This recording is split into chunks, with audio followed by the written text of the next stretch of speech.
অধ্যায় ২ চীন চীন মূলত একটা সভ্যতার নাম যা নিজেকে দেশ হিসেবে দেখাতে চাইছে। লুসিয়ান পাই, রাষ্ট্রবিজ্ঞানী। চীন ২০০৬ সালের অক্টোবর মাসের ঘটনা। পূর্ব চীন সাগর ধরে কাউকে তোয়াক্কা না করে এগিয়ে চলছে মার্কিন নৌবাহিনীর এক ঝাঁক যুদ্ধজাহাজ। বহরের নেতৃত্বে রয়েছে ১,০০০ ফুট দৈর্ঘ্যের সুপার ক্যারিয়ার ইউএসএস কিটি হক। অঞ্চলটি দক্ষিণ জাপান আর তাইওয়ানের মাঝামাঝি।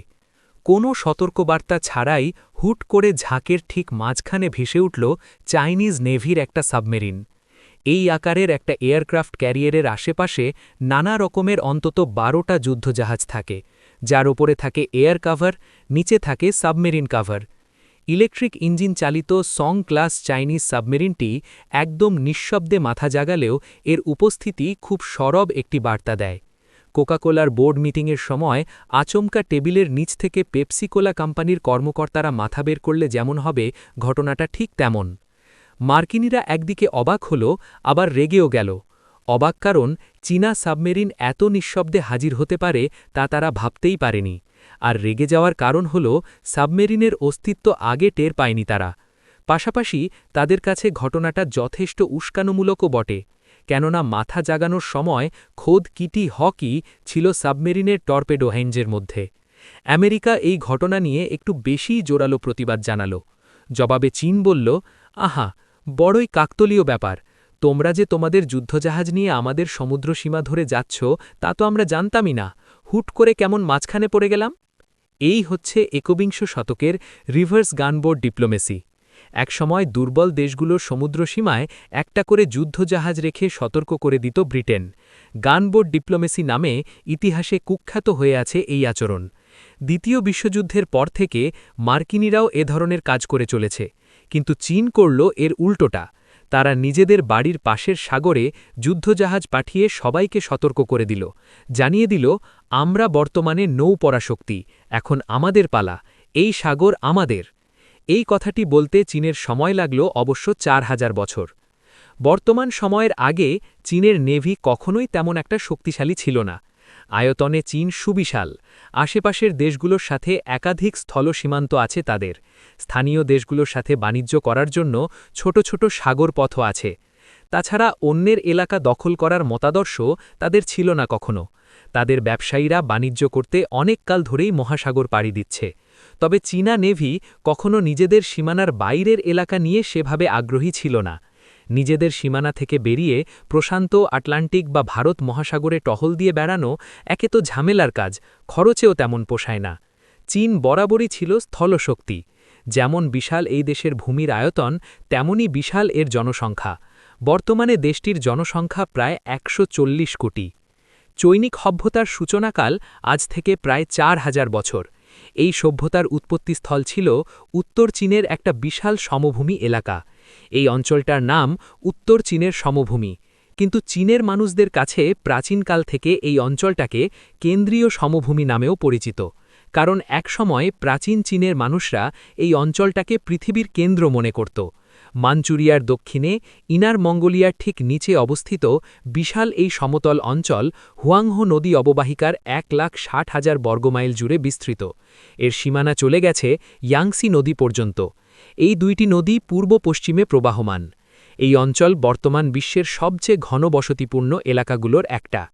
যুগ যুগ ধরে নিয়মিত বিধ্বংসী বন্যার কারণে চরম ক্ষয়ক্ষতির মুখোমুখি হয়ে আসছে হুয়াংহো নদী অববাহিকা। স্থানীয়রা এই নদীর নাম দিয়েছে হ্যানের পুত্রদের অভিশাপ।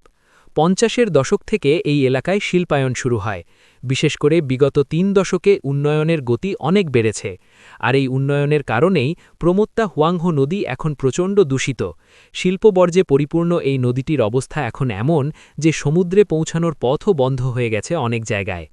এত কিছুর পরেও চীনাদের কাছে এই নদী অত্যন্ত গুরুত্বপূর্ণ। মিশরের কাছে যেমন নীলনদ, চীনের কাছে হুয়াংহো নদীর গুরুত্ব তেমনই। চীনের সভ্যতা গড়ে উঠেছে এই নদীকে কেন্দ্র করে। প্রাচীনকালে এই নদীর অববাহিকাতেই তারা চাষ করতে শিখেছে।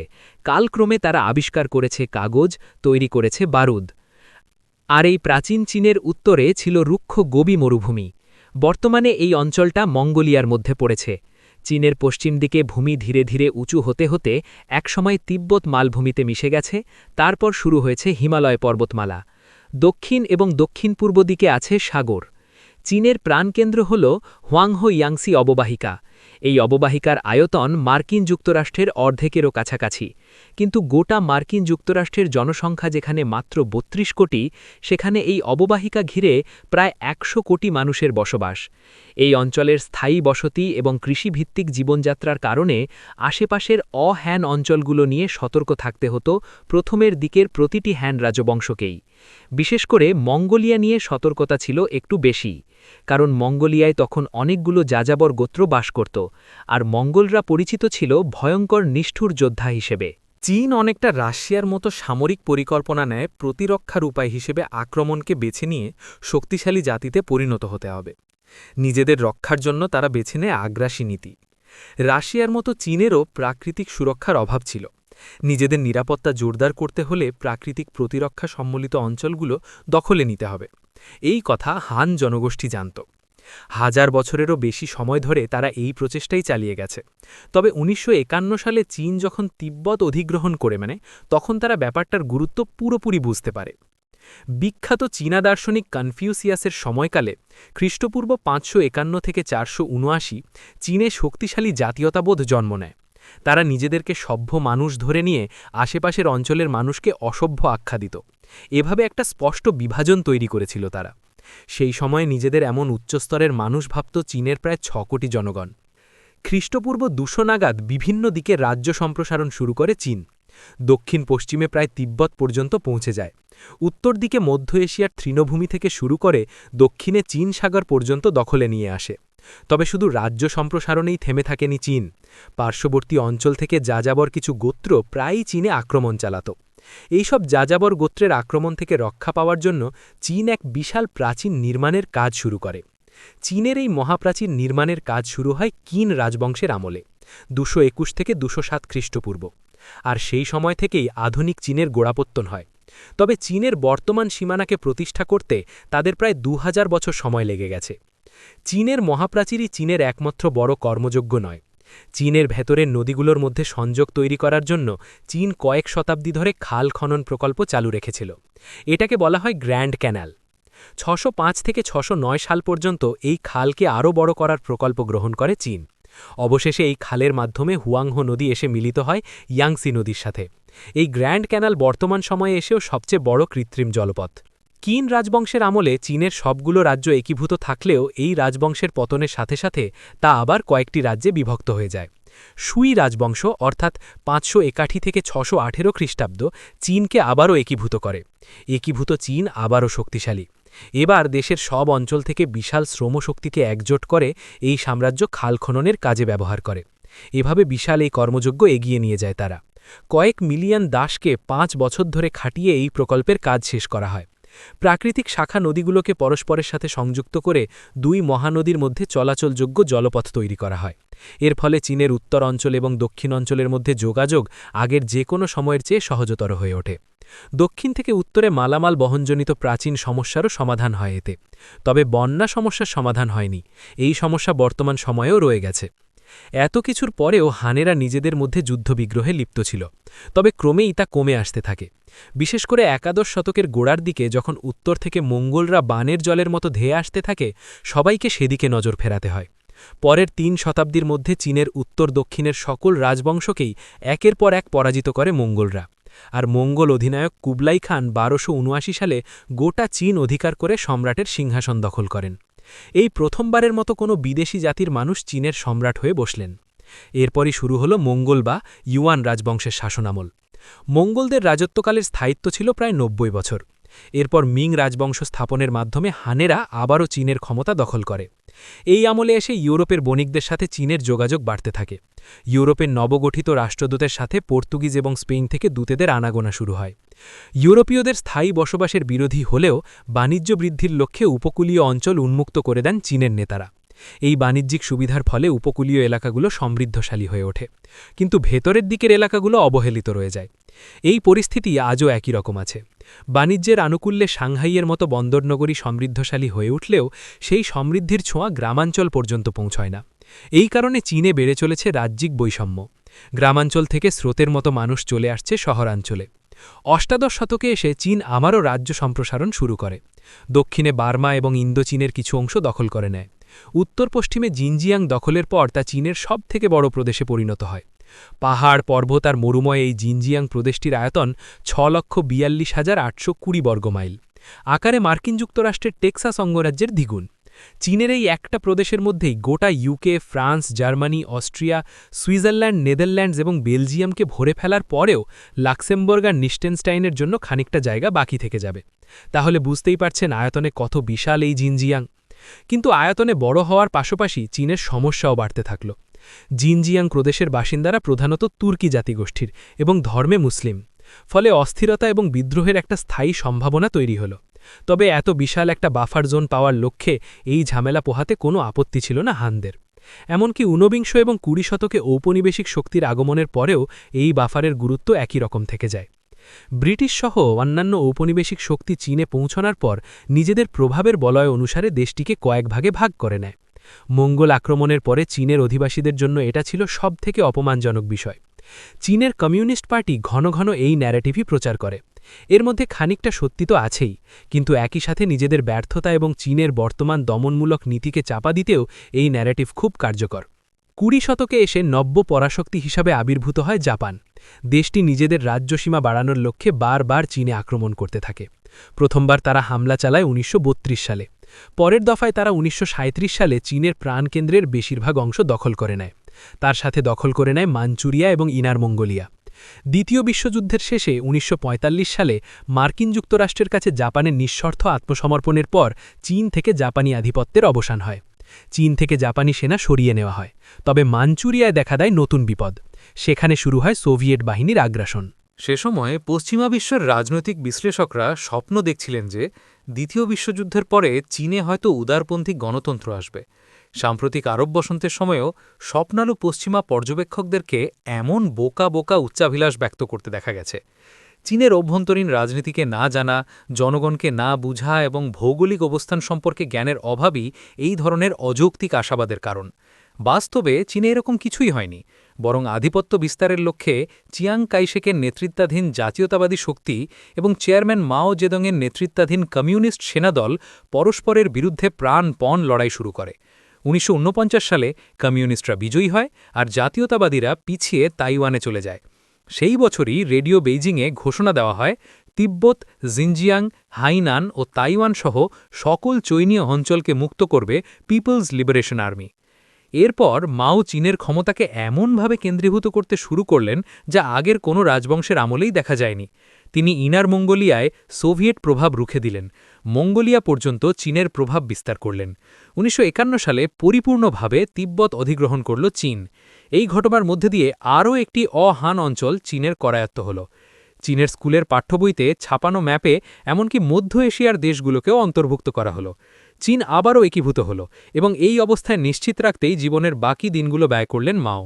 জনগণের জীবনের প্রতিটি ক্ষেত্রে কমিউনিস্ট পার্টির নিয়ন্ত্রণ প্রতিষ্ঠা করলেন তিনি। তবে কোনো এক কারণে বহির্বিশ্বের দিক থেকে নজর ফিরিয়ে রাখলেন। দেশ একতাবদ্ধ হল বটে, তবে উপকূলবর্তী এলাকা বাদে বাকি দেশটা নিতান্তই দরিদ্র হয়ে রইল। মাও জেদং বিজয় অর্জন করেছিলেন লং মার্চের মাধ্যমে। তার উত্তরসূরিরা অর্থনৈতিক মার্চের মাধ্যমে সমৃদ্ধি অর্জন করতে চাইলেন। 1980 দশকের গোড়ার দিকে দেং জিয়াওপিং নামে এক নেতা এলেন নতুন এক তত্ত্ব নিয়ে। তিনি তার তত্ত্বের নাম দিলেন চৈনিক বৈশিষ্ট্যের সমাজতন্ত্র, যদিও এর অর্থ গিয়ে দাঁড়াল পুঁজিবাদের ওপর কমিউনিস্ট পার্টির পরিপূর্ণ নিয়ন্ত্রণ। এই সময় থেকে বাণিজ্যিক ও সামরিক পরাশক্তি হয়ে উঠতে লাগল চীন। 1989 সালে ঘটে যাওয়া তিয়েনানমেন স্কোয়ারের হত্যাযজ্ঞের ধকল 1990-এর দশকের শেষ নাগাদ কাটিয়ে ওঠে তারা। তবে তখনও হংকং এবং মাকাও চীনের নিয়ন্ত্রণে ছিল না। এরপর প্রায় একই সময়ে ব্রিটিশ এবং পর্তুগিজদের হাত থেকে যথাক্রমে হংকং এবং মাকাওকে ফিরে পায় চীন। এর সাথে সাথে নিজেদের সীমানার চারপাশে পর্যাপ্ত সুরক্ষা নিশ্চিত করে বহির্বিশ্বের দিকে নজর দিতে শুরু করে তারা। আধুনিক চীনের সীমান্ত অঞ্চলের দিকে তাকালে আমরা দেখতে পাব এই পরাশক্তি ভৌগোলিক সুরক্ষা বলয় নিশ্চিত করতে সক্ষম হয়েছে। ফলে সামরিক এবং বাণিজ্য খাতেও প্রবৃদ্ধি এসেছে। চীনের ক্ষেত্রে কাম্পাসের কাঁটার ক্রম ধরা হয় পূর্ব, দক্ষিণ, পশ্চিম, উত্তর অনুসারে। তবে এখানে আমরা উত্তর দিক থেকে ঘড়ির কাঁটা বরাবর আলোচনা শুরু করব। উত্তরে মঙ্গোলিয়ার সাথে চীনের আছে 2906 মাইল দীর্ঘ সীমানা, আর এই সীমানা জুড়ে আছে সুবিশাল গোবি মরুভূমি।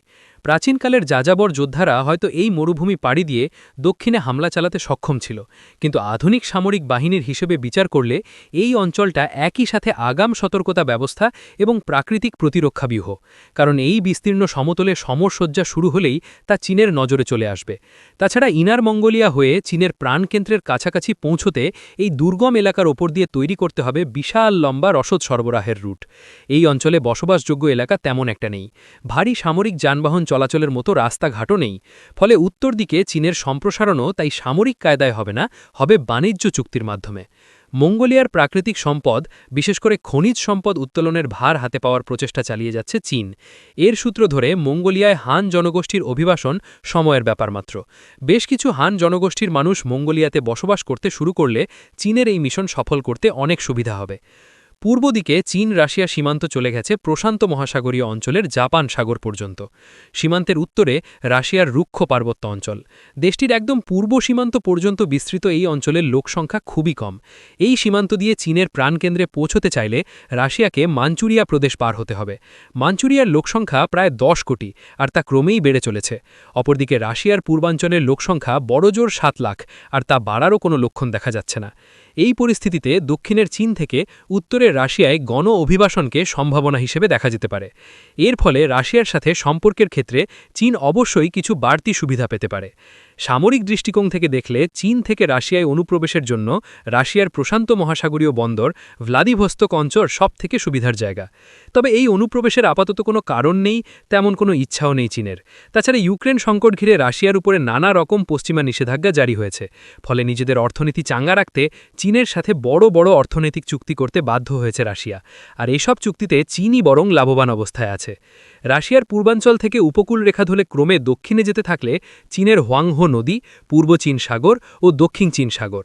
পূর্ব চীন সাগর চলে গেছে প্রশান্ত মহাসাগরের দিকে, দক্ষিণ চীন সাগর মিলিত হয়েছে হিন্দ মহাসাগরে। এইসব অঞ্চলে আছে ব্যবসার জন্য অত্যন্ত গুরুত্বপূর্ণ চমৎকার সব বন্দর। উপকূল থেকে খোলা সাগরের দিকে এগিয়ে গেলে রয়েছে বেশ কিছু ঝঞ্ঝাবড়ি দ্বীপাঞ্চল, তারই একটি হল জাপান।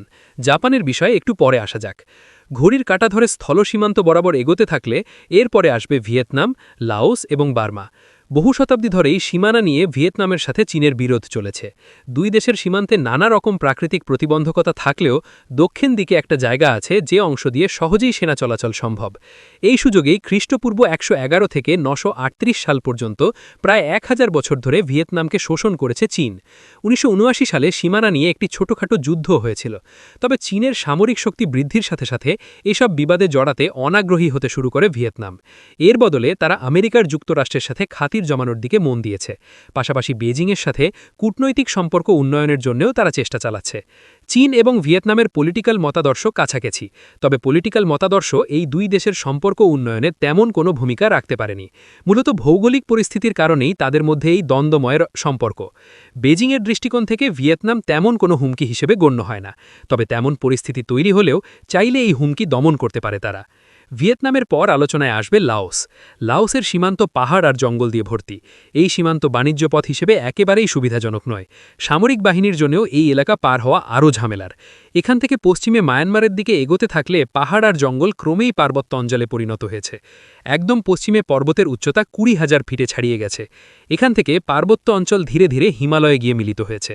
আর এখানেই আমরা পাই তিব্বতকে। তিব্বত চীনের জন্য মহা গুরুত্বপূর্ণ। হিমালয় পর্বতমালা পুরো চীন ভারত সীমান্ত জুড়ে বিস্তৃত হয়ে আছে। তারপরে নিচু হয়ে মিশেছে কারাকোরাম পর্বতশ্রেণীতে। কারাকোরাম অঞ্চলে চীনের সীমান্ত আছে পাকিস্তান, আফগানিস্তান ও তাজাকিস্তানের সাথে। এই পার্বত্য সীমান্তকে চীনের মহাপ্রাচীর বলা চলে। ভারতের দিক থেকে ভাবলে ভারতীয় মহাপ্রাচীরও বলা যায়।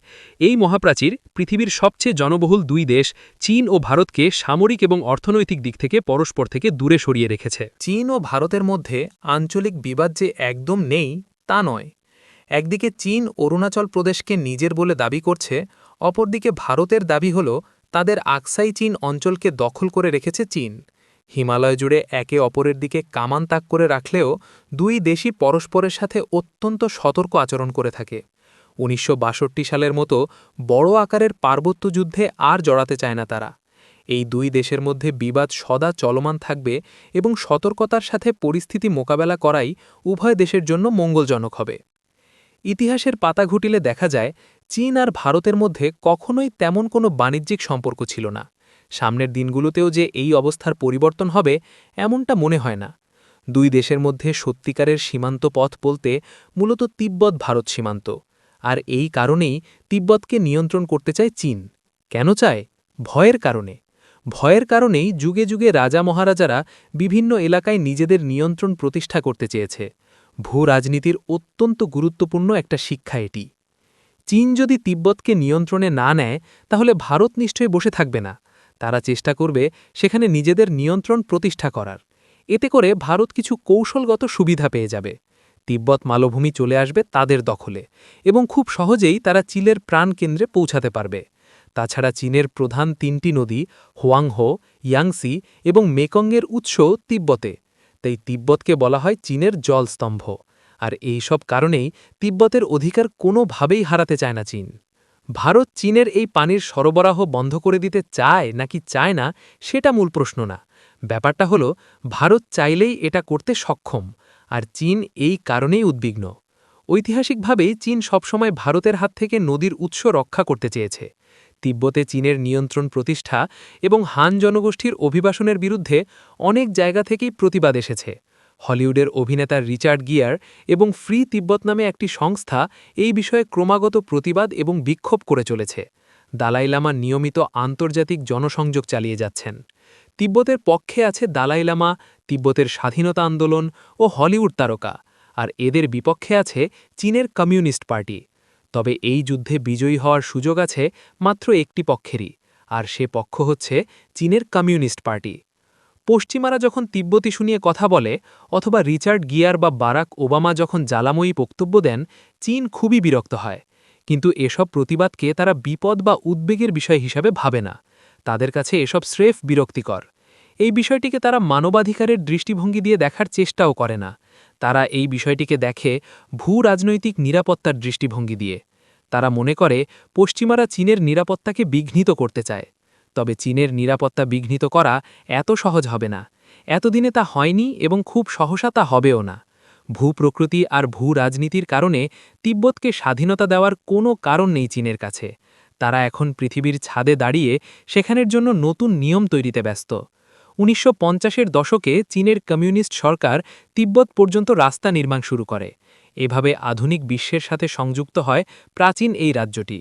তবে সেই রাস্তা এবং বর্তমান সময়ে রেলপথ ধরে হান জনগোষ্ঠী তিব্বতে ঢুকে পড়তে শুরু করে। তিব্বতের দুর্গম বরফাচ্ছাদিত পাহাড় ও উপত্যকা চিরে রেলপথ বানানো একসময় অসম্ভব মনে করা হতো। এমনকি আল্পস পর্বতমালার ভেতর দিয়ে টানেল তৈরি করা ইউরোপের সেরা ইঞ্জিনিয়াররাও এটাকে অসম্ভব মনে করতেন।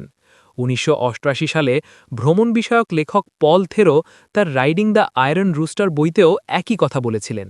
তিনি লিখেছিলেন, কুনলুন রেঞ্জ এই নিশ্চয়তা দেয় যে লাসায় কখনও রেলপথ যাবে না। কুনলুন পর্বতমালা জিনজিয়াং প্রদেশ থেকে তিব্বতকে বিচ্ছিন্ন করে রেখেছে। আর এই বিষয়টিকে ধন্যবাদ জানিয়ে পল থেরো লিখেছিলেন, এটাই সম্ভবত ভালো হয়েছে। আমি এতদিন রেলপথকে খুবই পছন্দ করতাম। তারপরেই আমি তিব্বত দেখলাম, আর রেলপথের চাইতে প্রকৃতি আমার কাছে প্রিয় হয়ে উঠল। তবে চীনারা এই অসম্ভবকে সম্ভব করেছে। হয়তো তাদের পক্ষেই শুধু কাজটি সম্ভব। ২০০৬ সালে তিব্বতের রাজধানী লাসায় এই রেলপথের উদ্বোধন করেন প্রেসিডেন্ট হু জিনতাও। এখন সাংহাই বা বেইজিংয়ের মতো অতি দূরের এলাকা থেকেও দৈনিক ৪টি করে যাত্রীবাহী এবং মালবাহী ট্রেন লাসায় যাচ্ছে। এই ট্রেনগুলোর মাধ্যমে চীন থেকে তিব্বতে আসে নানা রকম নিত্য ব্যবহার্য দ্রব্য, যেমন কম্পিউটার, রঙিন টেলিভিশন, মোবাইল ফোন ইত্যাদি। ট্রেনগুলোতে চড়ে আসে ট্যুরিস্টরা, আর এই ট্যুরিস্টদের কল্যাণে সমৃদ্ধ হচ্ছে তিব্বতের অর্থনীতি। রহস্যে ঘেরা প্রাচীন এই রাজ্যে এখন আধুনিকতার ছোঁয়া লেগেছে। জীবনযাত্রার মান আগের চেয়ে অনেক উন্নত হয়েছে। স্বাস্থ্য খাতেও এসেছে বিপুল উন্নতি। পাশাপাশি তিব্বতে প্রস্তুতকৃত পণ্য এখন বাইরের বিশ্বে যাওয়ার সুযোগ পাচ্ছে। কিন্তু এসবের পাশাপাশি চীন থেকে তিব্বতে এসে ঘাঁটি গড়েছে কয়েক মিলিয়ন হান সেটেলার। ফ্রি তিব্বত আন্দোলনের কর্মীদের মতে তিব্বতীরাই এখন এই অঞ্চলে সংখ্যালঘু। চীনা সরকার অবশ্য আলাদা হিসাব দিচ্ছে। তারা বলছে তিব্বতের স্বায়ত্তশাসিত অঞ্চলের প্রায় ৯০% মানুষই তিব্বতী। উভয় পক্ষের বক্তব্যেই অতিরঞ্জন আছে। তবে চীনা সরকারের বক্তব্যে যে অতিরঞ্জনটা একটু বেশি তা নিশ্চিত করেই বলা যায়। চীন থেকে অভিবাসী হয়ে যাওয়া হান জনগোষ্ঠীর অনেকেই কোনো রকম নাগরিকত্ব সনদ ছাড়াই তিব্বতে বাস করছে। চীন সরকার তাদেরকে হিসাবের মধ্যে ধরছে না, তাই সব মিলিয়ে চীনা আধিপত্য যে বেড়ে চলেছে নিরপেক্ষ দৃষ্টিতে সেটাই বলা যায়। একসময় মাঞ্চুরিয়া, ইনার মঙ্গোলিয়া এবং জিনজিয়াংয়ের বেশিরভাগ মানুষ ছিল জাতিগতভাবে মাঞ্চুরিয়ান, মঙ্গোলিয়ান এবং উইঘুর। এখন প্রতিটি অঞ্চলেই সংখ্যাগরিষ্ঠ হচ্ছে চৈনিক হান জনগোষ্ঠীর মানুষ। তিব্বতের ক্ষেত্রেই বা ব্যতিক্রম হবে কেন? ফলে হান জনগোষ্ঠীর বিরুদ্ধে আন্দোলন অব্যাহত থাকবে, বারবার দাঙ্গা হবে। 2008 সালে দাঙ্গার সময় লাসায় হান জনগোষ্ঠীর উপর ব্যাপক লুটপাট এবং ধ্বংসযজ্ঞ পারে তিব্বতের প্রতিবাদীরা। এতে মারা যায় 21 জন, আহত হয় শত শত। তিব্বতে রাষ্ট্রীয় দমননিপীড়ন চলতেই থাকবে, স্বাধিকার আন্দোলন চলবে। সন্ন্যাসীরা গায়ে আগুন লাগিয়ে বিশ্ববাসীর দৃষ্টি আকর্ষণের চেষ্টা চালিয়ে যাবে। তাতে কিছুই বদলাবে না। চীন থেকে হানদের তিব্বতে এসে বসতি করা বন্ধ হবে না, এটাই তিব্বতের নিয়তি। বিশাল জনসংখ্যার চাপে পিষ্ট চীন তার প্রাণকেন্দ্র থেকে বাইরের দিকে বিস্তৃত হতে চাইবে, এটাই স্বাভাবিক। মার্কিনরাও এই কাজটা করেছিল। তারা পশ্চিমে সীমানা বাড়িয়ে তাদের শক্তি বৃদ্ধি করেছিল। ইউরোপীয়রা যেভাবে রেললাইন বসিয়ে কোমাঞ্চি আর নাবাহদের ভূমি দখল করেছিল, সেভাবেই আধুনিক রেলপথ ধরে হানরা তিব্বতে অনুপ্রবাস করতে থাকবে। তিব্বত থেকে ঘড়ির কাঁটার দিকে যেতে যেতে পাওয়া যাবে পাকিস্তান, তাজিকিস্তান এবং কিরগিজিস্তান। এর মধ্যে কিরগিজিস্তান পুরোটাই পার্বত্য এলাকা। এরপরে কাজাক সীমান্ত হয়ে উত্তরে আমরা আবার মঙ্গোলিয়াতেই ফিরে আসব। এই পথটিকে বিশেষভাবে খেয়াল করুন। এটাই হচ্ছে সেই প্রাচীন সিল্ক রুট। এই পথ ধরেই এশিয়ার সাথে বাকি বিশ্বের বাণিজ্য সম্পর্ক স্থাপিত হয়েছিল। পার্বত্যভূমি আর মরুভূমির মাঝামাঝি একটা ফাঁকা এলাকা। তাত্ত্বিকভাবে এটা চীনের প্রতিরক্ষার জন্য কিছুটা দুর্বল জায়গা, কিন্তু এই এলাকাটা চীনের মূল ভূমি থেকে বহু দূরে অবস্থিত। তাছাড়া কাজাখদের পক্ষে চীনের জন্য হুমকি হয়ে দাঁড়ানো সম্ভব নয়। রাশিয়াও কয়েকশো মাইল দূরে। কাজাক সীমান্ত থেকে দক্ষিণ পূর্ব দিকে চীনের জিনজিয়াং প্রদেশ। উইঘুর মুসলিম অধ্যুষিত এই অঞ্চলটা আধা স্বায়ত্তশাসিত এবং রাজনৈতিকভাবে অস্থিতিশীল। উইঘুররা কথা বলে টার্কিশের কাছাকাছি একটা ভাষায়। জিনজিয়াংয়ের সাথে 8টি দেশের সীমান্ত আছে: Russia, Mongolia, Kazakhstan, Kyrgyzstan, Tajikistan, Afghanistan, Pakistan এবং ভারত। জিনজিয়াং সবসময়ই একটা বিরোধপূর্ণ এলাকা। 1930 আর 1940-এর দশকে উইঘুররা 2 বার পূর্ব তুর্কিস্তান রাজ্য নামে স্বাধীনতার ঘোষণা দিয়েছিল। তারা চোখের সামনে রাশিয়ান সাম্রাজ্যের পতন হতে দেখেছে। পরবর্তী সময়ে পার্শ্ববর্তী স্থান দেশগুলোকে সোভিয়েত রাশিয়া থেকে স্বাধীনতা অর্জন করতে দেখে তারাও উদ্দীপ্ত হয়। তিব্বতের স্বাধীনতা আন্দোলনও তাদের মনোবল জুগিয়ে চলেছে। তারা আর চীনের অংশ হিসেবে থাকতে চায় না। এই অঞ্চলে জাতিগত বিদ্বেষ এবং দাঙ্গা চরমে ওঠে 2009 সালে। এ সময় 200 জনের বেশি নিহত হয়। বেইজিং এই ঘটনার প্রতিক্রিয়া জানায় 3 ভাবে। তারা নির্মমভাবে ভিন্নমতকে দমন করে, প্রচুর টাকা ঢালতে থাকে এবং গণহারে হান শ্রমিকদেরকে জিনজিয়াং প্রদেশে পাঠাতে থাকে। জিনজিয়াং চীনের জন্য অত্যন্ত গুরুত্বপূর্ণ অঞ্চল, ফলে এখানে স্বাধীনতা আন্দোলন বাড়তে দেওয়া তাদের পক্ষে কোনোভাবেই সম্ভব নয়। এই প্রদেশের সাথে প্রতিবেশী 8টি দেশের সীমান্ত থাকায় মূল ভূমির সাথে বাফার হিসেবে কাজ করছে এই অঞ্চলটি। আবার এখানে তেলও আছে। তাছাড়া এই এলাকা চীনের পারমাণবিক অস্ত্র পরীক্ষার মূল কেন্দ্র। চীনের নতুন অর্থনৈতিক নীতি এক অঞ্চল এক পথের জন্য এই এলাকার সবথেকে গুরুত্বপূর্ণ। পণ্য পরিবহনের জন্য একটি নতুন মহাসড়ক নির্মাণের কাজ শুরু করেছে চীন। একে বলা হচ্ছে সিল্ক রোড অর্থনৈতিক অঞ্চল। পুরাতন সিল্ক রুট ধরে জিনজিয়াং প্রদেশের মধ্য দিয়ে এই মহাসড়ক চলে গেছে দক্ষিণে পাকিস্তানের দিকে। পাকিস্তানের বেলুচিস্তান প্রদেশের গোয়েদারে একটি গভীর সমুদ্রবন্দর নির্মাণ করছে চীন। 2015 সালের শেষ দিকে পাকিস্তানের কাছ থেকে 40 বছরের মেয়াদে বন্দরটি লিজ নিয়েছে তারা। জিনজিয়াংয়ে একের পর এক শহর গজিয়ে উঠছে। চীনা সরকার সেখানে প্রচুর বিনিয়োগ করছে, গড়ে তুলছে শিল্প কারখানা, ফলে তৈরি হচ্ছে কর্মসংস্থান। আর এই কাজের আকর্ষণেই এইসব শহরে বানের জলের মতো ঢুকে পড়ছে হানরা। জিনজিয়াংয়ের রাজধানী উরুমুকি থেকে উত্তর পূর্ব দিকে 85 মাইল দূরে শেনজেই শহর। এই শহরের 6,50,000 অধিবাসীর মধ্যে 6,20,000 জনই হান জনগোষ্ঠীর। যদিও সরকারি হিসাবে সেখানে হান জনগোষ্ঠী আছে মাত্র 40%। এ তো গেল শেনজেই শহর। খোদ উরুমুকিতেও হানরাই সংখ্যাগরিষ্ঠ বলে মনে করা হয়। যদিও রাজনৈতিক সংবেদনশীলতার কথা মাথায় রেখে সঠিক তথ্য কখনোই প্রকাশ করা হয় না। উইঘুর জনগোষ্ঠীর মানুষ এখন বিশ্বের বিভিন্ন দেশে ছড়িয়ে আছে এবং আন্দোলন করে যাচ্ছে। জার্মানিতে আছে বিশ্ব উইঘুর কংগ্রেস। তুরস্কে চলছে পূর্ব তুর্কিস্তান স্বাধীনতা সংঘের কার্যক্রম। কিন্তু দালাই লামার মতো একজন নেতা তাদের নেই। দালাই লামার কারণে বিশ্ব তিব্বতের কথা জেনেছে, কিন্তু উইঘুরদের নিয়ে কেউ মাথা ঘামায় না। চীনের নেতাদেরও চাওয়া হচ্ছে পরিস্থিতি যেন এমনই থাকে। সীমানা ঘেঁষা দেশগুলোর সাথে সুসম্পর্ক রাখার চেষ্টা করছে তারা, যেন স্বাধীনতা আন্দোলন সংগঠিত করার মতো পর্যাপ্ত রসদ এসব দেশ থেকে না আসতে পারে, বা মারেল মুখে পিছিয়ে গিয়ে যেন এসব দেশে ঢুকে না পড়তে পারে উইঘুররা। উইঘুরের স্বাধীনতা আন্দোলনকারীদেরকে ইসলামপন্থী জঙ্গি হিসাবে দেখাতে চায় চীন। অবশ্য তাজিকিস্তান থেকে আল কায়দা বা অন্যান্য জঙ্গি গোষ্ঠী উইঘুর বিচ্ছিন্নতাবাদীদের সাথে ঘনিষ্ঠতা তৈরির চেষ্টা চালিয়ে যাচ্ছে। তবে এই আন্দোলন মূলত জাতীয়তাবাদী। ইসলামপন্থার গুরুত্ব তুলনামূলকভাবে কম। জিনজিয়াংয়ের বিভিন্ন এলাকায় রাষ্ট্রব্যবস্থা ও হানদের বিরুদ্ধে বন্দুক, বোমা এবং ছুরির মাধ্যমে আক্রমণ ঘটছে প্রায়ই। অবস্থা দেখে মনে হচ্ছে সামনে এসব আরও ভয়াবহ আকার ধারণ করবে। 2016 সালের গোড়ার দিকে স্থানীয় সরকারি কর্মকর্তারা জানান, এই এলাকার উঠতি ইসলামপন্থী আন্দোলনকে তারা মৌলবাদ বিরোধী কর্মকাণ্ড দিয়ে অনেকটাই দমিয়ে দিয়েছেন। কিন্তু 2015 সালে তুরস্কের সেনাবাহিনী জানিয়েছে তারা উইঘুর অঞ্চল থেকে আগত 324 জন সন্দেহবাহক জঙ্গিকে সিরিয়া যাওয়ার পথে আটক করেছে। এতে চীনা কর্তৃপক্ষের বক্তব্যের অসারতাই প্রকাশ পায়। তিব্বতের মতো এই জিনজিয়াং অঞ্চলটাও চীন কোনোভাবেই ছাড়বে না। দুটি বাফার অঞ্চল। জিনজিয়াং অত্যন্ত গুরুত্বপূর্ণ বাণিজ্য পথ। উভয় অঞ্চলই নতুন বাজারের সম্ভাবনা হিসাবে দেখা দিয়েছে। দেশটির সমৃদ্ধি ধরে রাখতে হলে ক্রমাগতভাবে উৎপাদন এবং বিপণন চালিয়ে যেতে হবে। জিনজিয়াংকে ছাড়লে চীনের ব্যবসায়িক ক্ষতি হবে, আর ব্যবসা না হলে কর্মসংস্থান কমে যাবে। তখন বেকারত্বের সংখ্যা প্রকট আকার ধারণ করবে। এর ফলে তৈরি হবে বিশাল এক সামাজিক সমস্যা। ফলে দেশের ওপর কমিউনিস্ট পার্টির নিয়ন্ত্রণ হুমকির মুখে পড়ে যাবে। চীনের সার্বভৌমত্ব নিয়েও শঙ্কা তৈরি হবে। কমিউনিস্ট পার্টি নানা কারণে দেশে গণতন্ত্র এবং ব্যক্তি স্বাধীনতা থাকার বিপক্ষে। যদি সবাইকে ভোট দেওয়ার অধিকার দেওয়া হয়, তাহলে হান জনগোষ্ঠী বিপদে পড়ে যাবে। তাদের একতা বজায় রাখা কঠিন হবে। শহর এবং গ্রামের মধ্যে শুরু হবে সংঘাত। চীনের বাফার জোনে অবস্থিত অঞ্চলগুলো এতে উৎসাহিত হবে। তারা মাঠে নেমে যাবে নানা রকম দাবি দাওয়া নিয়ে। এত সব আন্দোলনের মুখে একতা বিনষ্ট হওয়ার পাশাপাশি দুর্বল হতে থাকবে বিশাল চীন। বহিঃশক্তি দ্বারা চীনের ধর্ষিত হওয়ার 1 শতকও পার হয়নি। চীন সেই অপমান এখনও ভোলেনি। তাই সবকিছুর আগে একতা এবং অর্থনৈতিক প্রবৃদ্ধিকে গুরুত্ব দেন বেইজিংয়ের নীতি নির্ধারকরা। গণতন্ত্রের মূলনীতি নিয়ে মাথা ঘামানোর সময় তাদের নেই। সমাজ নিয়ে চীন আর পশ্চিমা বিশ্বের দৃষ্টিভঙ্গির মধ্যে অনেক পার্থক্য আছে। পশ্চিমারা যতটা ব্যক্তি স্বাধীনতাকে গুরুত্ব দেয়, চীন ততটা দেয় না। তাদের কাছে সামষ্টিক চেতনা গুরুত্বপূর্ণ।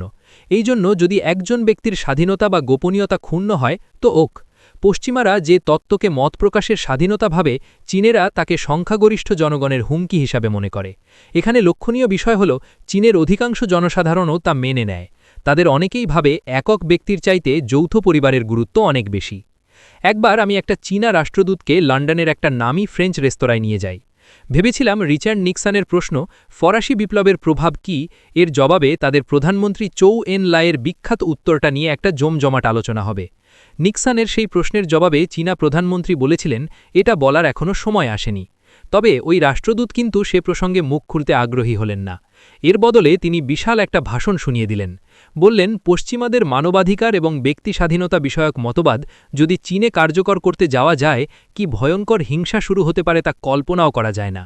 আমাকে পাল্টা প্রশ্নও ছুঁড়ে দিলেন, যে কালচার তোমরা বোঝো না সেখানে তোমাদের মতবাদ খাটবে বলে ভাবো কেন তোমরা? চীনে অন্তত 1 প্রজন্ম ধরে জনগণ এবং সরকারের মধ্যে একটা অদৃশ্য চুক্তি আছে। সেটা হলো, তোমরা আমাদের আদেশ পালন করো, আমরা তোমাদের ভালো রাখব। অর্থনীতি যতদিন বেগবান থাকবে ততদিন হয়তো এই চুক্তি বলবৎ থাকবে। কিন্তু উন্নয়ন ব্যাহত হলেই চাকা উল্টো দিকে ঘুরতে শুরু করবে। বর্তমান সময়ে দুর্নীতি ও অদক্ষতার বিরুদ্ধে যে পরিমাণে ক্ষোভ ও বিক্ষোভ দেখা যাচ্ছে, তা প্রমাণ করে দিচ্ছে চুক্তি ভেস্তে গেলে কি হতে পারে। চীনের অপর একটি ক্রমবর্ধমান সমস্যা হল বিশাল সংখ্যক মানুষকে খাদ্যের যোগান দেওয়া। চীনের কৃষি মন্ত্রণালয়ের তথ্যমতে দেশটির আবাদযোগ্য ভূমির 40% বর্তমানে হয় দূষণের শিকার, নয়তো অনুর্বর হয়ে পড়েছে। চীন পড়ে গেছে এক দুষ্ট চক্রে। জীবনযাত্রার মান উন্নয়ন এবং কর্মসংস্থান বৃদ্ধির জন্য কলকারখানা দরকার, কিন্তু কলকারখানার দূষণের প্রভাবে খাদ্য উৎপাদন বাধাগ্রস্ত হচ্ছে। এই সমস্যার সমাধান করা অতি জরুরি, না হলে সংকট এড়ানো যাবে না। চীনে এখন প্রতিদিন গড়ে বিভিন্ন বিষয় নিয়ে 500টির মতো শান্তিপূর্ণ বিক্ষোভ সমাবেশ হয়ে থাকে। যদি ক্ষুধা এবং বেকারত্ব বাড়তে থাকে, এই সমাবেশগুলো আর শান্তিপূর্ণ থাকবে না, বিপুলভাবে ছড়িয়ে পড়বে সারা দেশে এবং সহিংসতা বাড়তে থাকবে। চীনের মূল চালিকা শক্তি এর অর্থনীতি। বিশ্বের সাথে চীনের এক ধরনের চুক্তি আছে বলা যায়। আমরা কম দামে জিনিস বানাবো, তোমরা আমাদের কাছ থেকে কম দামে কিনবে। তবে চিন্তার বিষয় হল চীনে শ্রমিকের মজুরি দিন দিন বেড়ে চলেছে। ফলে থাইল্যান্ড এবং ইন্দোনেশিয়া বর্তমানে পণ্যের দামের দিক থেকে চীনের সাথে পাল্লা দিচ্ছে। শুধু উৎপাদন স্বল্পতার কারণে তারা চীনের থেকে পিছিয়ে আছে। কিন্তু উৎপাদনের জন্য প্রয়োজনীয় কাঁচামাল যদি চীন সহজে সংগ্রহ না করতে পারে, তাহলে কি তারা ভবিষ্যতে এই সুবিধাজনক অবস্থায় থাকবে? যদি তারা নৌ অবরোধের শিকার হয় বা আমদানি রপ্তানি বন্ধ হয়ে যায়, তখন কি হবে? এসব কারণেই চীনের নৌশক্তি বাড়ানো দরকার। ঐতিহ্যগতভাবে চীনারা দক্ষ সমুদ্র অভিযাত্রী ছিল। বিশেষ করে পঞ্চদশ শতকে তারা ভারত মহাসাগর জুড়ে দাপিয়ে বেড়াত। অ্যাডমিরাল ঝেংয়ের নেতৃত্বে সাগরপথে আফ্রিকার কেনিয়া পর্যন্ত চলে গিয়েছিল তারা। তবে ব্যবসা বাণিজ্য ছাড়া অন্য কোনো উদ্দেশ্যে সমুদ্র ব্যবহার করেনি তারা। ক্ষমতা প্রদর্শন বা দেশ দখলের জন্য সমুদ্র পাড়ি দিতে তারা আগ্রহী ছিল না। তাছাড়া সামরিক কর্মকাণ্ডের সুবিধার জন্য দূরদেশে সামরিক ঘাঁটি তৈরি করাও তাদের স্বভাবে নেই। 4000 বছর ধরে ভূমিতে রাজত্ব করার পর চীন এখন মনোযোগ দিচ্ছে নীল জল বা গভীর সাগরের নৌবাহিনী গড়তে। এতদিন ধরে তাদের সবুজ জল বা উপকূলীয় সক্ষমতার নৌবাহিনী মূলত সক্রিয় ছিল। সবুজ জলের নৌবাহিনী কাজ করে সমুদ্র সীমা রক্ষায়। নীল জলের নৌবাহিনী তাদের কার্যক্রম চালায় খোলা সমুদ্রে। বর্তমান অর্থনৈতিক প্রবৃদ্ধি অব্যাহত থাকলে পৃথিবীর সর্বকালের সেরা নৌশক্তি যুক্তরাষ্ট্রের সমকক্ষ হতে চীনের আরও 3 দশক লেগে যেতে পারে। কিন্তু সে তো দীর্ঘমেয়াদী বিষয়। স্বল্প ও মাঝারি পাল্লায় তারা বর্তমানে নির্মাণ, শিক্ষণ ও প্রশিক্ষণে ব্যস্ত। সেই সাথে সাগরে নিজেদের প্রতিপক্ষদের সাথে সামান্য টক্করও নিচ্ছে। এই সব টানাপোড়েন, বিশেষ করে মার্কিনীদের সাথে টক্কর নেওয়ার বিষয়টা চীন কিভাবে সামলাবে তার উপর অনেকখানি নির্ভর করছে আগামী শতকের ভূরাজনৈতিক ভবিষ্যৎ। ইউক্রেনের কাছ থেকে কেনা পরিত্যক্ত একটা এয়ারক্রাফট ক্যারিয়ার মেরামত করে চীনের তরুণ নাবিকেরা বর্তমানে প্রশিক্ষণ নিচ্ছে। একদিন তাদের কেউ কেউ অ্যাডমিরাল পদবি পাবে। ততদিনে 12টা জাহাজের বহর নিয়ে গভীর সমুদ্র পাড়ি দিয়ে বিশ্বের অপর পারে গিয়ে কিভাবে আবার ফিরে আসা যায় তা শিখে যাবে তারা। চলার পথে বাধা বিপত্তি অথবা বিরোধের মুখোমুখি হলে কিভাবে যুদ্ধ পরিচালনা করতে হবে তাও শিখে যাবে তারা। যেভাবে ধনী আরব দেশগুলো এতদিনে বুঝে গেছে শুধু টাকা দিয়ে দক্ষ একটা সেনাবাহিনী কেনা যায় না। এই অনুধাবন হওয়ার পর থেকে চীন ধীরে ধীরে উপকূলীয় অঞ্চল এবং প্রশান্ত মহাসাগরের নৌশক্তি বাড়িয়ে চলেছে। এর মধ্যেই নিজেরা 2টি এয়ারক্রাফট ক্যারিয়ার বানিয়েও ফেলেছে। যদিও এই 2টির একটাও পরমাণু শক্তি চালিত না হওয়ায় সক্ষমতায় এখনও মার্কিন নৌবহরের ধারে কাছেও আসে না। কিন্তু সাগরে চীনের শক্তি তো বাড়ছে। নিজেদের সমুদ্রসীমা থেকে দূরে প্রশান্ত মহাসাগরের বুকে একের পর এক জাহাজ পাঠিয়ে চলেছে চীন। এভাবে চীন যখনই একটা নতুন জাহাজ পাঠাচ্ছে, মার্কিনীদের জন্য 2 চীন সাগরে জায়গা কিছুটা কমে যাচ্ছে। এভাবেই চীন তাদের নিজেদের এলাকার সাগরের আধিপত্য নেওয়ার চেষ্টা চালাচ্ছে। আমেরিকা এই পরিস্থিতি সম্পর্কে সম্পূর্ণ অবগত। তারা এটাও জানে ভূমি থেকে ছোড়ার উপযোগী জাহাজ বিধ্বংসী ক্ষেপণাস্ত্র নির্মাণের কাজ চালিয়ে যাচ্ছে চীন। ফলে একদিন হয়তো দক্ষিণ চীন সাগরে জাহাজ ঢোকানো নিয়ে দুশ্চিন্তা করতে হবে যুক্তরাষ্ট্র ও তার মিত্রদেরকে। ভূমি থেকে জাহাজে আঘাত হানার ক্ষমতাসম্পন্ন দূরপাল্লার আর্টিলারি সিস্টেম ক্রমাগত বাড়িয়ে চলেছে চীন। এর ফলে উপকূল প্রতিরক্ষায় অচিরেই জাহাজের আর তেমন কোনো ভূমিকা থাকবে না। ফলে চীনের যুদ্ধ জাহাজগুলো তখন নিশ্চিন্তে নিজেদের সমুদ্রসীমা ছেড়ে দূর সাগরে বিচরণ করতে পারবে। এর একটা নমুনা 2015 সালেই দেখা গেছে। সে বছর 5টি চৈনিক যুদ্ধজাহাজ আলাস্কা উপকূলে মার্কিন সমুদ্রসীমায় চলে যায়। আর এই ঘটনা ঘটে মার্কিন যুক্তরাষ্ট্রে চীনের প্রেসিডেন্ট শি জিনপিংয়ের সফরের ঠিক আগ মুহূর্তে। আর্কটিক সাগরে চৈনিক জাহাজ যাবার দ্রুততম পথ হচ্ছে বেরিং প্রণালী। তাই ভবিষ্যতে আলাস্কা উপকূলে নিয়মিত চৈনিক যুদ্ধজাহাজ দেখা যাওয়ার সম্ভাবনা প্রবল। এর মধ্যে চীনের মহাশূন্য প্রকল্পও চলছে পুরোদমে। মার্কিনীরা কখন কি করছে, কোথায় যাচ্ছে সবই তাদের নজরে। যুক্তরাষ্ট্রের মিত্ররাষ্ট্রগুলো এই নজরদারি থেকে মুক্ত নয়। ঘড়ির কাঁটা ধরে গোটা চীন সমান্তরাল ঘুরে আসার পর এবার আমরা তাকাব পূর্ব, দক্ষিণ ও দক্ষিণ পশ্চিম সাগরের দিকে। চীন এবং প্রশান্ত মহাসাগরের ঠিক মাঝখানে একটি দ্বীপপুঞ্জ আছে। বেইজিং এই দ্বীপপুঞ্জকে বলে ফার্স্ট আইল্যান্ড চেন। এই দ্বীপপুঞ্জ চীনের দখলে। এছাড়াও দক্ষিণ চীন সাগরে রয়েছে 9 ড্যাশ লাইন। 2013 সালে তাইওয়ানকে এই অঞ্চলের অধিভুক্ত করে 10 ড্যাশ লাইন নামে ডাকছে চীন। আর এই পুরো দ্বীপ অঞ্চলকে চীন নিজেদের সীমানায় বলে দাবি করে। এই অঞ্চলে অবস্থিত 200রও বেশি ছোট ছোট দ্বীপ ও ডুবো পাহাড়ের মালিকানা নিয়ে প্রতিবেশী দেশগুলোর সাথে চীনের বিরোধ চলছেই। এই অঞ্চলকে জাতির গর্ব বলে দাবি করলেও চীন মূলত চায় চেইন দ্বীপমালার মধ্যে দিয়ে নৌযান চলাচলের পথ নিজেদের কবজায় রাখতে। ভূরাজনৈতিক প্রেক্ষাপট থেকে চিন্তা করলে এছাড়া চীনের আর কোনো উপায়ও নেই। দক্ষিণ চীন সাগরের এই অঞ্চলটি জাহাজ চলাচলের জন্য পৃথিবীর অন্যতম গুরুত্বপূর্ণ জায়গা। এমনিতে এই পথে চলাচলের জন্য অনেকগুলি চ্যানেল উন্মুক্ত আছে, কিন্তু যুদ্ধের সময় চ্যানেলগুলো আটকে দিয়ে চীনকে অবরুদ্ধ করে ফেলা সম্ভব। বড় বড় দেশগুলো শান্তির সময়টাতেও কেন যুদ্ধের জন্য প্রস্তুতি নিতে থাকে তার উত্তর এখান থেকে পাওয়া যায়। প্রশান্ত মহাসাগরে চীনের নির্বিঘ্ন প্রবেশের পথে প্রধান বাধা হচ্ছে জাপান। প্রশান্ত মহাসাগরে যেতে হলে চৈনিক জাহাজগুলোকে পিচ সাগর থেকে কোরিয়া উপদ্বীপ ঘুরে জাপান সাগর হয়ে হোক্কাইডোর উত্তরে লা পেরোজ প্রণালী ধরে এগোতে হয়। এই অঞ্চলের অধিকাংশ এলাকা হয় জাপানের নয়তো রাশিয়ার সমুদ্রসীমার। সংকটের সময় এই জায়গাগুলোতে চীনের প্রবেশের সুযোগ থাকে না। এর পরেও যদি চৈনিক জাহাজ এই এলাকা পার হয়ে যায়, তাদেরকে হোক্কাইডোর উত্তর পূর্ব দিকের কুরিল দ্বীপপুঞ্জের মধ্যে দিয়ে যেতে হয়। এই দ্বীপপুঞ্জ জাপান নিজের বলে দাবি করে, কিন্তু নিয়ন্ত্রণ করে মূলত রাশিয়া। আরেকটি মনুষ্যবসতিহীন দ্বীপমালা নিয়েও চীন আর জাপানের মধ্যে বিরোধ চলমান রয়েছে। জাপান এটাকে সেনকাকু বলে, আর চীনে এটা দিয়াউইউ নামে পরিচিত। এই দ্বীপমালা তাইওয়ানের উত্তর পূর্ব দিকে অবস্থিত। পূর্ব এশিয়ার আঞ্চলিক বিরোধগুলোর মধ্যে এই দ্বীপমালা নিয়ে তৈরি হওয়া সংকট প্রধানতম। এত ঝামেলা না করে চীন যদি সোজা পথে যেতে চায়, তাহলে সাংহাই থেকে পূর্ব চীন সাগর ধরে প্রশান্ত মহাসাগরে প্রবেশ করতে হবে। এর জন্য আবার পার হতে হবে রাইকু দ্বীপপুঞ্জ, যার মধ্যে পড়েছে ওকিনাওয়া। ওকিনাওয়াতে রয়েছে আমেরিকান সামরিক ঘাঁটি। তাছাড়া ভূমি থেকে জাহাজে নিক্ষেপের জন্য অসংখ্য মিসাইলও প্রস্তুত রেখেছে জাপান। এই মিসাইলের মাধ্যমে জাপান চীনকে জানিয়ে দিচ্ছে, আমরা জানি যে তোমরা এই পথ দিয়ে যাচ্ছ, তবে যাওয়ার পথে কোনো ঝামেলা করো না যেন। পূর্ব চীন সাগরের গ্যাসের মজুদ নিয়েও জাপানের সাথে বিরোধ আছে চীনের। বেইজিং এই সাগরের বেশিরভাগ অংশকেই আকাশ প্রতিরক্ষা চিহ্নিতকরণ অঞ্চল হিসেবে ঘোষণা করেছে। অর্থাৎ এই জায়গা দিয়ে বিমান চালাতে হলে আগে থেকে চীনকে জানিয়ে রাখতে হবে।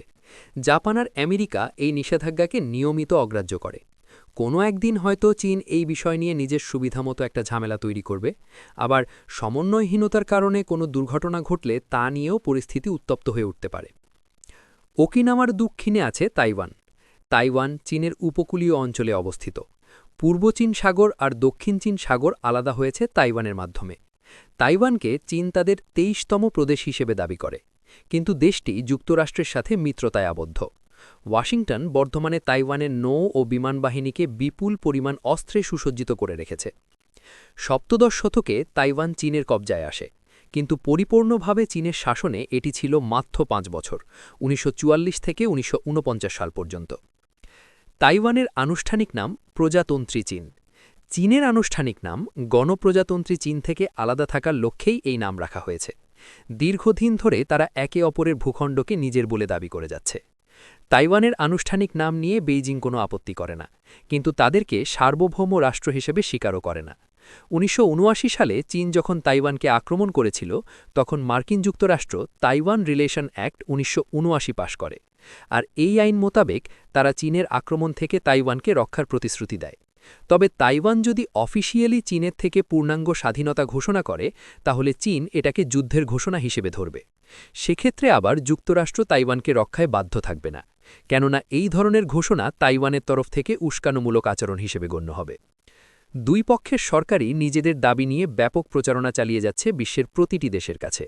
তাইওয়ান চায় স্বাধীন রাষ্ট্র হিসেবে স্বীকৃতি, আর চীন লড়ছে তাইওয়ানকে নিজেদের অধিকারে রাখার স্বীকৃতি পেতে। বেশিরভাগ ক্ষেত্রেই বেইজিং জয়ী হয়েছে।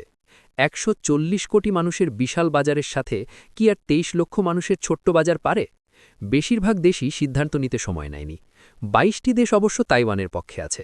স্বল্পোন্নত এই দেশগুলোর মধ্যে আছে সোয়াজিল্যান্ড, বুর্কিনা ফাসো এবং সাও তোমে ও প্রিন্সিপ দ্বীপপুঞ্জ। এই স্বীকৃতি প্রদানের পুরস্কারও তাইওয়ানের কাছ থেকে তারা বেশ ভালোভাবেই পেয়েছে। তাইওয়ানকে দখল করতে চীন বদ্ধপরিকর, কিন্তু বিষয়টি নিয়ে সামরিক শক্তি খাটানোর সামর্থ্য তাদের এখনও আসেনি। তাই সহিংস পথে না গিয়ে তারা তাইওয়ানের সাথে অর্থনৈতিক এবং ব্যবসায়িক সম্পর্ক উন্নয়নের চেষ্টা চালাচ্ছে। দুই দেশের মধ্যে ভ্রমণ পিপাসুদের যাতায়াতও বেড়েছে। ২০১৪ সালে হংকংয়ে ছাত্র আন্দোলনের সময় চীন কর্তৃপক্ষ ছাত্রদের ওপর কঠোর হয়নি, অথচ এর আগে উরুমকিতে এমন পরিস্থিতিতে তারা চরমপন্থা অবলম্বন করেছিল। এর কারণ, উরুমকির ঘটনা বহির্বিশ্বে প্রচারিত হওয়ার সুযোগ ছিল না, কিন্তু হংকংয়ে প্রস্তুত ছিল শত শত ক্যামেরা। সহিংসতা ঘটলে তা মুহূর্তের মধ্যেই সারা বিশ্বে ছড়িয়ে দেওয়ার জন্য প্রস্তুত ছিল সাংবাদিকেরা। চীনে হয়তো এইসব ফুটেজ প্রদর্শন নিষিদ্ধ করা যেত, কিন্তু তাইওয়ানের মানুষ বা বিশ্বের অন্যান্য দেশের মানুষ সবই দেখতে পেত। ফলে চীনের সাথে সুসম্পর্ক বজায় রাখা কতটা সমীচীন এই নিয়ে তারা দ্বিধায় পড়ে যেত। দীর্ঘমেয়াদী ক্ষতির কথা চিন্তা করেই চীনা কর্তৃপক্ষ সহিংসতার পথে যায়নি। তাইওয়ানকে নিয়ে চীনের এই আলতশক্তি নীতির মর্মার্থ হচ্ছে সেখানকার মানুষকে এটা বোঝানো যে মাতৃভূমির সাথে আবার যুক্ত হওয়াতে ভয়ের কিছু নেই, তারা নিরাপদেই থাকবে। বিমান প্রতিরক্ষা চিহ্নিতকরণ অঞ্চল ঘোষণা দেওয়া বা মার্কিন জাহাজের পাশে চৈনিক সাবমেরিনের মাথা চাড়া দেওয়া বা নৌবাহিনীকে শক্তিশালী করাটা চীনের সুদূর প্রসারী পরিকল্পনার অংশ। এর উদ্দেশ্য হচ্ছে এই অঞ্চলে মার্কিন প্রভাব খর্ব করা। চীনের উপকূল থেকে তাইওয়ান মাত্র ১৪০ মাইল, আর তাইওয়ান থেকে যুক্তরাষ্ট্রের পশ্চিম উপকূলের দূরত্ব ৬,৪০০ মাইল। ফলে চীনের নৌশক্তি বাড়লে ওয়াশিংটন এই অঞ্চলে কিছুটা সমস্যায় তো পড়বেই। দক্ষিণ চীন সাগর থেকে বেরিয়ে ভারত মহাসাগরে যাক আর প্রশান্ত মহাসাগরেই যাক, চৈনিক জাহাজকে সমস্যায় পড়তেই হয়। এই দুই পথ দিয়েই বহির্বিশ্ব থেকে জ্বালানি তেল আর গ্যাস চীনে আসে। এই জ্বালানি ছাড়া চীন মুখ থুবড়ে পড়তে বাধ্য। পশ্চিম দিকে গিয়ে গালফ অঞ্চলগুলো থেকে জ্বালানি কিনতে গেলে ভিয়েতনাম পার হতে হবে। ভিয়েতনামের সাথে আজকাল যুক্তরাষ্ট্রের বেশ দহরমহরম চলছে। ভিয়েতনাম পার হলে আবার ফিলিপিনকে অতিক্রম করতে হবে, তারাও যুক্তরাষ্ট্রের মিত্র। মালাক্কা প্রণালী যাওয়ার আগে পথে পড়বে মালয়েশিয়া, সিঙ্গাপুর ও ইন্দোনেশিয়া। এই দেশগুলো কূটনৈতিক এবং সামরিক দিক দিয়ে যুক্তরাষ্ট্রের মিত্র। মালাক্কা প্রণালী প্রায় ৫০০ মাইল দীর্ঘ, আর এর সবথেকে সরু অংশ প্রস্থে মাত্র ২ মাইল। পৃথিবীর অন্যতম সরু এই প্রণালী দিয়ে বৈরী পরিস্থিতিতে জাহাজ চালাতে গেলে প্রতিপক্ষ চাইলে খুব সহজেই আটকে দিতে পারবে। তাই এই পথ চীনের জন্য সবসময় বিপজ্জনক। মালাক্কা প্রণালীর আশেপাশের দেশগুলো চীনের আগ্রাসী মনোভাব নিয়ে শঙ্কিত। এদের বেশিরভাগের সাথেই বেইজিংয়ের আঞ্চলিক বিরোধ আছে। চীন মনে করে দক্ষিণ চীন সাগরের প্রায় পুরোটাই তাদের, এবং এই সাগরের বুকে যে প্রাকৃতিক সম্পদ আছে সেগুলোর অধিকারও শুধু তাদের। ওদিকে এই অঞ্চলের নানা অংশের অধিকার নিয়ে মালয়েশিয়া, তাইওয়ান, ভিয়েতনাম, ফিলিপাইন ও ব্রুনের নিজেদের মধ্যে এবং চীনের সাথে বিরোধ আছে। যেমন দক্ষিণ চীন সাগরের একটা বৃহৎ প্রবাল দ্বীপ হল মিসচিফ দ্বীপ। এটি নিয়ে ফিলিপাইন আর চীনের মধ্যে বিরোধ লেগে আছে। এখনও পর্যন্ত এই নিয়ে বড় কিছু হয়নি, কিন্তু একসময় যে ঘটবে না তা বলা যায় না। দক্ষিণ চীন সাগরে এরকম হাজার হাজার প্রবাল দ্বীপ ও দ্বীপপুঞ্জ আছে। প্রত্যেকটাই বিবাদের উৎস। এমনকি সাগরের বুকে মাথা তুলে দাঁড়ানো পাথরের সারিও কূটনৈতিক সংকটের কারণ হতে পারে। এসব জায়গার আশেপাশে মাছ ধরার অধিকার নিয়ে বিবাদ আছে, সাগরতলে খনিজ অনুসন্ধানের সত্ত্ব নিয়ে বিবাদ আছে সার্বভৌমত্ব নিয়েও। নিজেদের লক্ষ্যে আরও এগিয়ে যেতে বিবাদপূর্ণ এই এলাকায় ড্রেজিং এবং ভূমি পুনর্গঠন প্রক্রিয়া ব্যবহার করছে চীন। এইসব পদ্ধতি ব্যবহার করে তারা এই এলাকার বেশ কয়েকটি অ্যাটল বা রিফকে দ্বীপে পরিণত করেছে। উদাহরণ হিসেবে স্পার্টলি দ্বীপপুঞ্জের ফিয়ারি ক্রস রিফের কথা বলা যায়। এটি বর্তমানে একটি পরিপূর্ণ দ্বীপ। এখানে একটি বন্দর এবং জেট বিমান উড্ডয়নক্ষম একটি রানওয়ে নির্মাণ করেছে চীন। এর ফলে এই এলাকার আকাশসীমায় আগের তুলনায় বেশি নিয়ন্ত্রণ নিতে সক্ষম হয়েছে তারা। ২০১৫ সালের গ্রীষ্মকালে এই বিষয় নিয়ে মার্কিন প্রতিরক্ষামন্ত্রীর বক্তব্য ছিল, শুধু একটা ডুবন্ত পাথরকে বিমানবন্দরে রূপান্তর করলেই একটা জায়গার উপর সার্বভৌমত্বের অধিকার প্রতিষ্ঠা হয় না। এর মাধ্যমে আন্তর্জাতিক বিমান বা জাহাজ চলাচলে বিধিনিষেধ আরোপ করারও অধিকার মেলে না। চীন নিজেদের সামরিক বাহিনীকে প্রতিরক্ষামূলক শক্তি থেকে প্রতিরক্ষা ও আক্রমণমূলক শক্তিতে রূপান্তরের ঘোষণা দেওয়ার কদিন পরেই তিনি বক্তব্যটি দেন। এই নীতি থেকে স্পষ্ট প্রমাণ পাওয়া যায় যে তারা এই অঞ্চলে নীতি নির্ধারক মোড়ল হয়ে উঠতে চায়, আর এই লক্ষ্যে প্রতিবেশীদের সাথে আলোচনা এবং হুমকি উভয় পদ্ধতিই তারা ব্যবহার করবে। দক্ষিণ চীন সাগরে নিজেদের জন্য পরিপূর্ণ নিরাপত্তা চীনকে নিশ্চিত করতে হবে। নির্বিঘ্ন উৎপাদনের জন্য কাঁচামাল ও জ্বালানি সরবরাহ পাওয়া এবং দেশে উৎপাদিত পণ্য বাজারজাত করার নিশ্চয়তা পেতে এই সাগরে তাদের দরকার নির্বিঘ্ন যাতায়াতের উৎস। অবরোধে পড়ে অর্থনৈতিক ক্ষতির মোকাবেলা করার সামর্থ্যও তাদের নেই। এই সমস্যা সমাধানের একটি উপায় কূটনৈতিক কর্মকাণ্ড, আর অন্যটি হচ্ছে নিজেদের নৌশক্তিকে ক্রমাগত বাড়িয়ে চলা। কিন্তু সবথেকে নির্বিঘ্ন উপায় হচ্ছে পাইপলাইন, রাস্তাঘাট এবং বন্দর, আর চীন এই তিনটি পদ্ধতিই ব্যবহার করছে। দক্ষিণ পূর্ব এশিয়ার দেশগুলোকে মার্কিন যুক্তরাষ্ট্রের কাছ থেকে দূরে সরানোর জন্য প্রলোভন এবং হুমকি, এই দুই ধরনের কূটনৈতিক নীতি অবলম্বন করবে চীন। চীন যদি বেশি কঠোর হয় তাহলে এই দেশগুলো নিরাপত্তার জন্য ওয়াশিংটনের দ্বারস্থ হবে, আর বেশি প্রলোভন দেখালে বেইজিংকেই উল্টো পেয়ে বসবে। তাই এই মিশ্র নীতি। তবে এই মুহূর্তে দেশগুলো নিরাপত্তার জন্য ওয়াশিংটনের দিকেই ঝুঁকছে বেশি। বর্তমানে এই অঞ্চলের যেসব ম্যাপ চীন ছাপে তাতে দক্ষিণ চীন সাগরের প্রায় পুরোটাই নিজেদের অংশ হিসাবে দেখায়। এর মাধ্যমে স্পষ্টভাবে তাদের অভিপ্রায় প্রকাশিত হচ্ছে। এর পাশাপাশি তারা আগ্রাসী ভঙ্গিমায় নৌটহল এবং সরকারি বিবৃতিও জারি রেখেছে। পূর্ব এশিয়ার দেশগুলো সম্পর্কে যুক্তরাষ্ট্রের ভাবনার ধরনটাও বদলে দিতে চাইছে চীন, আর এই উদ্দেশ্য নিয়ে ক্রমাগতভাবে নিজেদের এজেন্ডা চাপিয়ে দিচ্ছে তারা। যতক্ষণ পর্যন্ত প্রতিপক্ষ পিছু না হটবে ততক্ষণ তারা এসব চালিয়েই যাবে। কিন্তু এর মাধ্যমে আন্তর্জাতিক জলসীমা এবং শান্তিকালীন সময়ে উন্মুক্ত নৌ চলাচলের নীতি লঙ্ঘিত হচ্ছে। তাই অন্য পরাশক্তিগুলো এত সহজে ছাড় দেবে না চীনকে। ভূরাজনীতি বিষয়ক লেখক রবার্ট কাপলানের মতে বিংশ শতকের শুরুর দিকে ক্যারিবিয়ান অঞ্চল যুক্তরাষ্ট্রের কাছে যতটা গুরুত্বপূর্ণ ছিল, একবিংশ শতকের চীনের কাছে দক্ষিণ চীন সাগর ঠিক ততটাই গুরুত্বপূর্ণ। সে সময় আমেরিকা প্রথমে বিশাল স্থলসীমা অধিকার করে করে প্রশান্ত এবং আটলান্টিক মহাসাগরের পরাশক্তি হয়ে ওঠে। এরপর তারা কিউবা থেকে স্প্যানিশদের তাড়িয়ে দেয়। প্রশান্ত এবং ভারত মহাসাগরে এই কাজটাই করতে চাইছে চীন। তারাও দুই মহাসাগরের পরাশক্তি হতে চায়। এই উদ্দেশ্য বাস্তবায়নের লক্ষ্যে চীন এখন বার্মা, বাংলাদেশ, পাকিস্তান এবং শ্রীলঙ্কায় গভীর সমুদ্র বন্দর স্থাপনের উদ্যোগ নিয়েছে। এসব বিনিয়োগের মাধ্যমে এই দেশগুলোর সাথে চীনের উষ্ণ সম্পর্ক তৈরি হচ্ছে।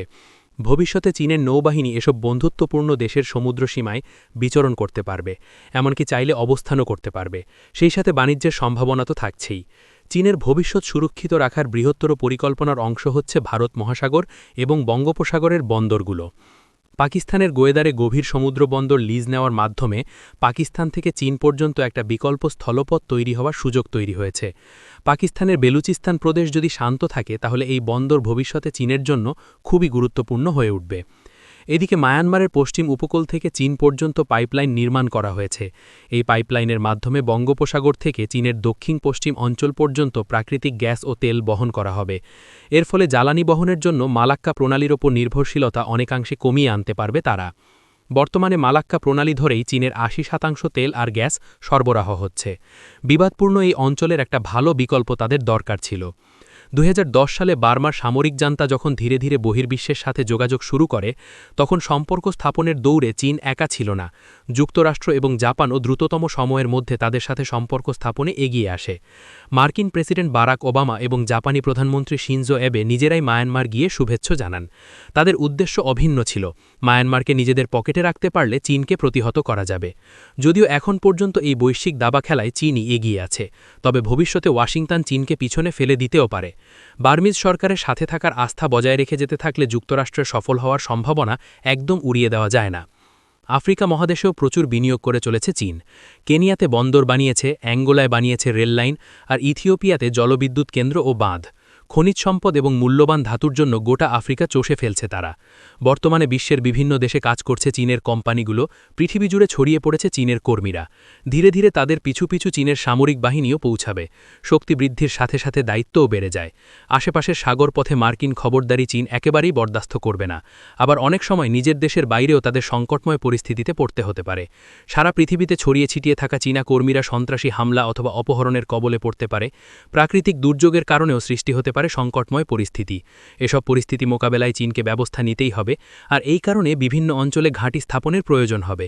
তা সম্ভব না হলেও অন্তত বিভিন্ন অঞ্চল নির্বিঘ্নে অতিক্রম করার জন্য নানা দেশের সাথে চুক্তি করতে হবে। বর্তমানে সারা পৃথিবীতে ছড়িয়ে আছে কোটি কোটি চীনা কর্মী। আফ্রিকার অনেক জায়গায় বিশাল বিশাল হাউজিং কমপ্লেক্সে বাস করছে তারা। তাই বৈরী পরিস্থিতির জন্য চীনকে প্রস্তুত থাকতেই হবে।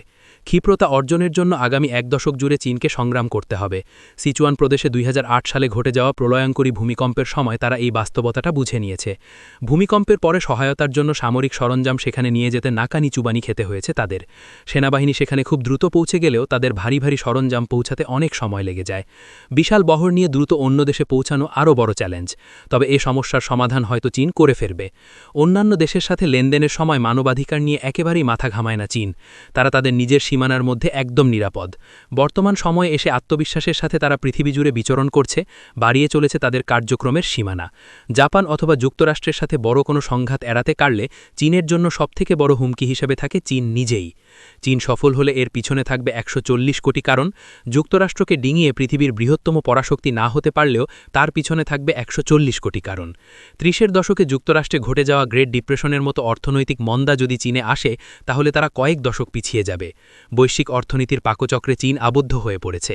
আমরা যদি তাদের পণ্য না কিনি, তারা উৎপাদন করবে না, আর যদি উৎপাদন না হয় চীনে দেখা দেবে গণবেকারত্ব। জনাকীর্ণ শহরগুলোতে যদি দীর্ঘমেয়াদী বেকারত্ব সমস্যা দেখা দেয়, তাহলে তৈরি হবে সামাজিক অস্থিরতা এবং বিক্ষোভ, আর সেই বিক্ষোভের মাত্রা হবে আধুনিক চীনের আর সবকিছুর মতোই বিশাল আকারের, যা আজ পর্যন্ত পৃথিবীর কোথাও দেখা যায়নি।